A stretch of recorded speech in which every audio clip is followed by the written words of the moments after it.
In today's video, I was actually sent a mystery box of parts by a PC shop. The real question is though, what have we actually got? Right, so hello and welcome everyone to the unboxing of this here box, which was sent to me by Thomas over on the Discord, and is actually just a load of offcuts from the PC shop he works at. They're the parts they don't want, and the parts that are pretty much considered scrap by anyone that runs a PC shop or anyone generally interested in hardware. But I have no idea what's actually going to be in here. So we're going to go ahead, get this all unboxed, and find out what kind of hardware have we actually been sent. So let's get this open. We've got a bit of tape on both sides, and I reckon we should be good to go. Oh yes, now I don't know if you can see that, but that looks like a lot of graphics cards. So let's start here. This looks to be a... what's that? Let's scrape off some of the PCB. Not PCB here, going to scrape some thermal paste. See what that says. That is a GT210, I believe. Right, yeah. I mean, I'm just going to reposition the camera to get a better view on the graphics cards, and we'll carry on from there. Right, so you join me back again with a better view of the graphics cards, hopefully.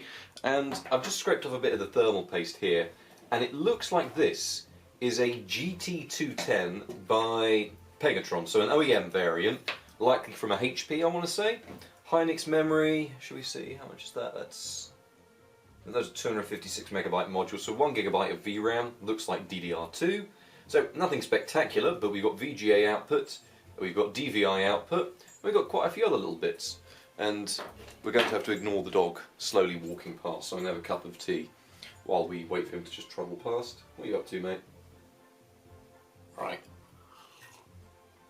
Not the end of the world, but this, now this looks interesting. This is AGP by the looks of things, and seems to be a Radeon is 8500 LE.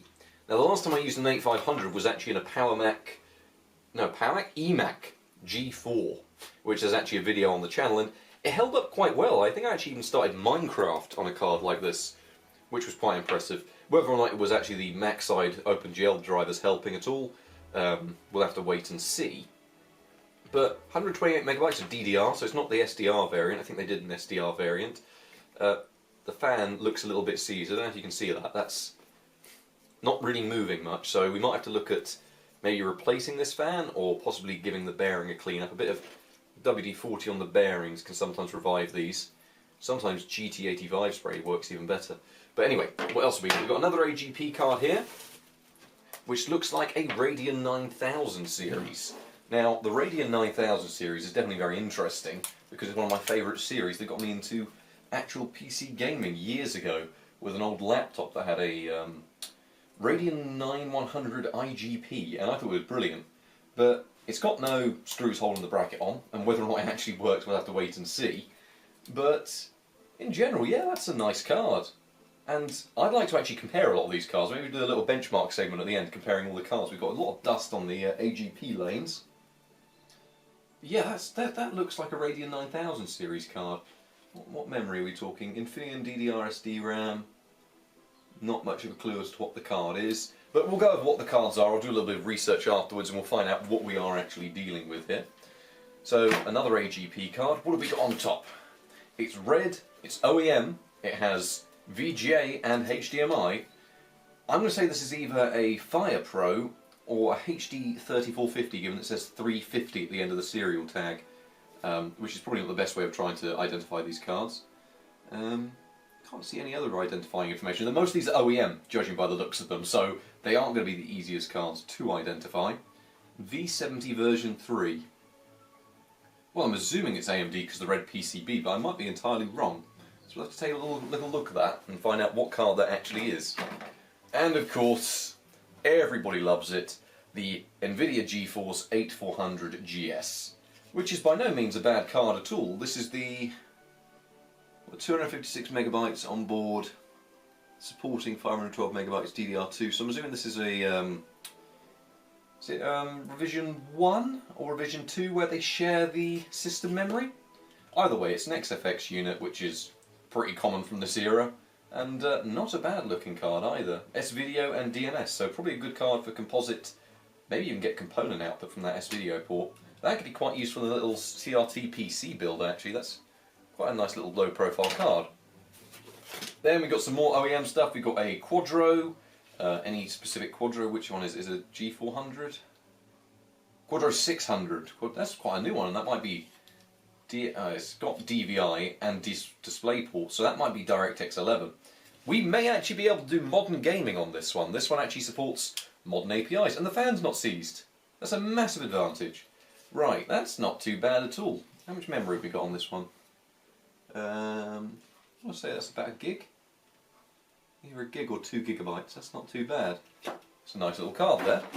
Then what else have we got? We've got a very nice copper heatsink on a little bit of a slow turning fan, which is not exactly the most interesting to see. Out of HP again, Revision M02. I'm not seeing a great deal of information to identify this card, but we know it's OEM, and we know that it's going to be semi-modern because it's got DisplayPort, well not DisplayPort, DVI and HDMI. So I want to say that's DirectX 10, maybe a GT410, maybe something like that, maybe a Quadro equivalent. It's Pegatron, so we know it's come out of HP, and it also says HP on back, so that one is definitely out of a HP. What else have we got in the box though? I think that's the end of our graphics cards, but I do see a processor, and this looks to be... let's try and get this in the sunlight so I can see. Maybe take this tape off. We can actually read it a little bit better. This is Intel Confidential, very interesting, QX engineering sample. So that's going to be a Core 2 Quad, or maybe a Core 2 Duo Extreme Confidential chip. And oddly enough, I've actually got the Dell PC that I've just used for Core 2 Quad benchmarking on hand next to me, so we might be able to give that a little bit of a test today. But anyway, we've got it all unboxed. Why don't we actually go through what cards we've got in, I'd say the order of power, but we'll have to find out later on in the video what that is. So let's get right to that now.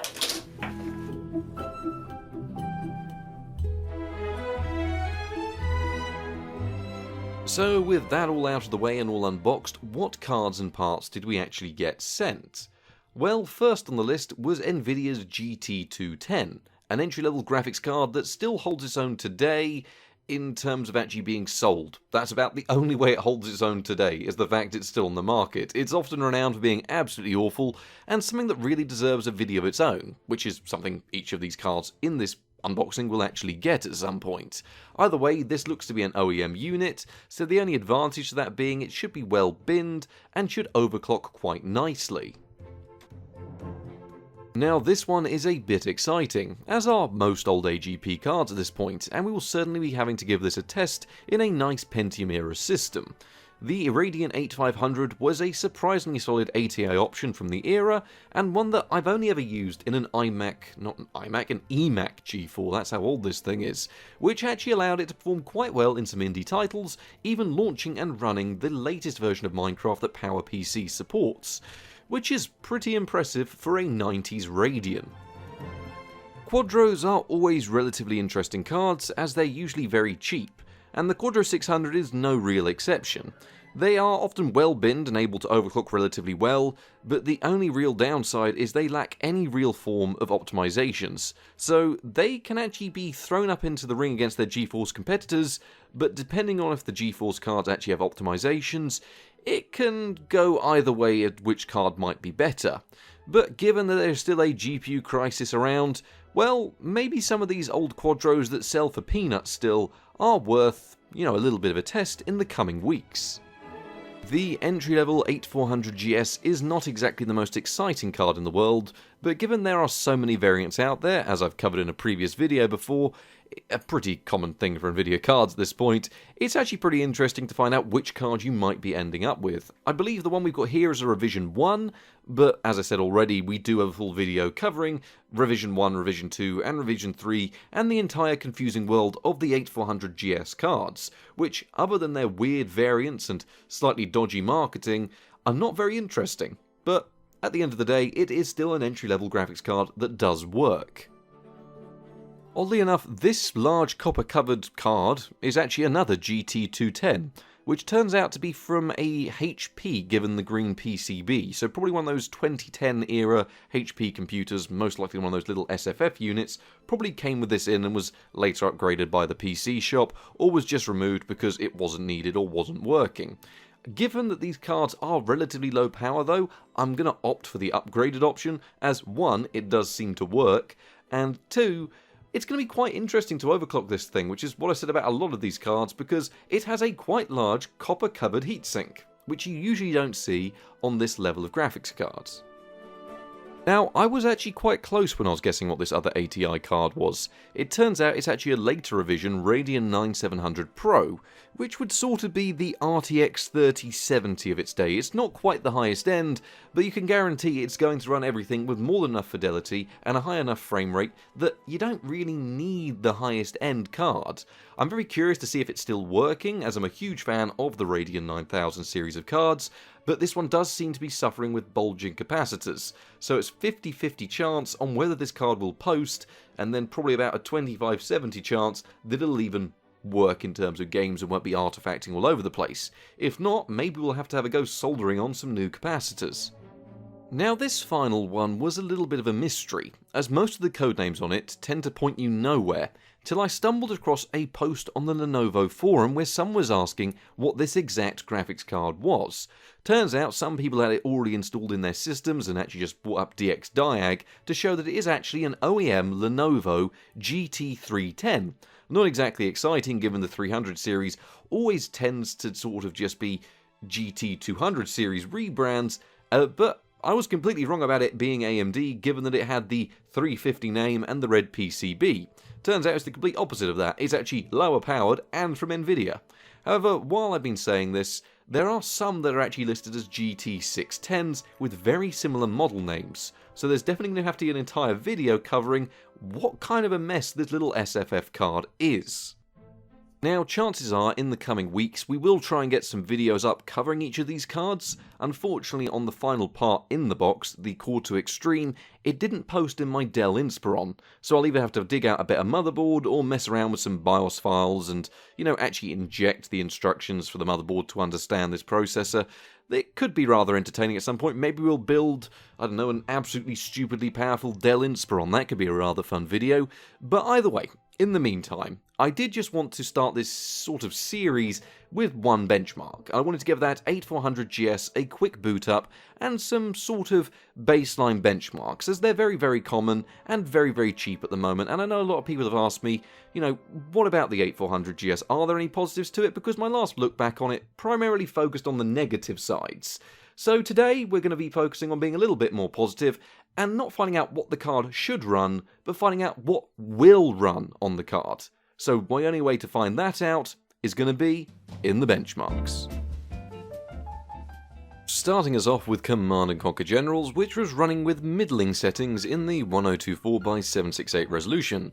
The game ran perfectly fine, although it is often locked at 30 FPS, and I don't think there's any reliable way to get over this. It's definitely more than adequate to enjoy the game, as I've done for years, and I'd likely imagine that the widescreen patches would enable you to enjoy the game in resolutions bordering HD, and maybe even full HD with lower settings.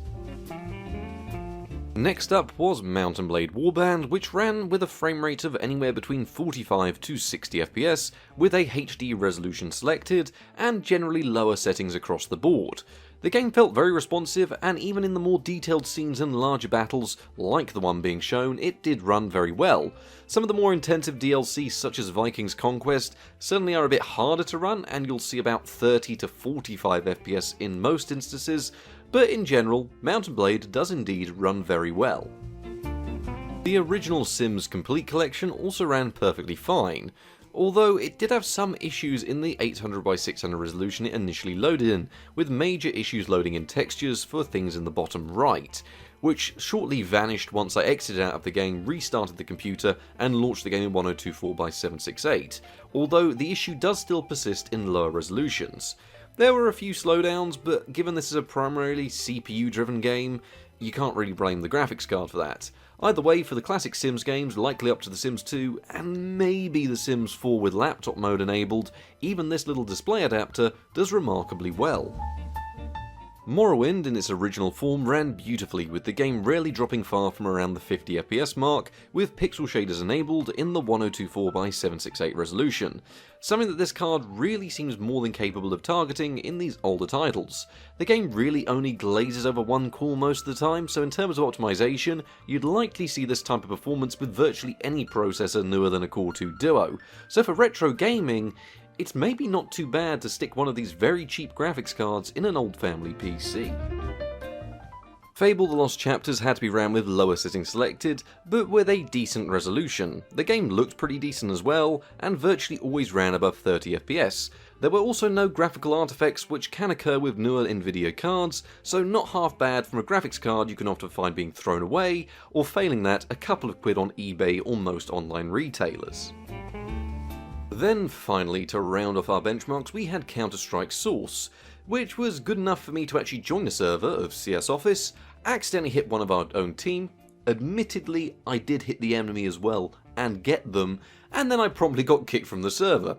So all in all, you can have a little bit of success on the Counter-Strike Source game and servers with a little 8400 GS.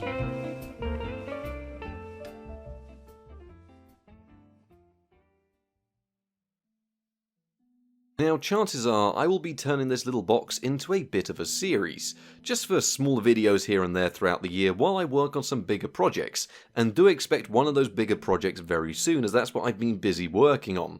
I hope this unboxing was as fun for you as it was for me, as I very much enjoyed this, so a big thanks to Thomas over on the Discord for actually sending me all these bits and pieces to actually have a little bit of a look at. I will also be investing in a far higher quality clip-on microphone, as that one was not very good.